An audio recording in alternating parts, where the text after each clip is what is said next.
Saya Gracia Adur menemani Anda di Kompas Pagi. Saudara, di tengah isu kerenggangan hubungan Presiden Jokowi dan Nasdem, pada Kamis lalu Jokowi bertemu Ketua Umum Nasdem Surya Paloh di Istana Kepresidenan Jakarta.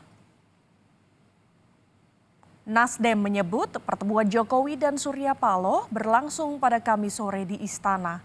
Pertemuan berlangsung tertutup dan empat mata antara Jokowi dan Paloh. Nasdem menyebut pertemuan ini sebagai sinyal baik menuju 2024. Ya, jadi kemarin hari Kamis sore memang ada pertemuan antara Presiden Republik Indonesia Pak Jokowi dengan Ketua Umum Partai Nasdem Pak Surya Paloh di Istana.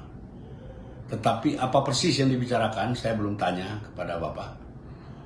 Namun kita berkeyakinan setiap pertemuan para tokoh bangsa sekaliber Presiden sekelas Pak Surya Paloh pasti membawa implikasi yang baik bagi kehidupan berbangsa dan bernegara. Pada kesempatan itu Pak Surya Paloh datang sendiri, tidak ditemani oleh siapa-siapa. Semoga kehidupan perpolitikan kita semakin membaik menuju pemilihan umum 2024.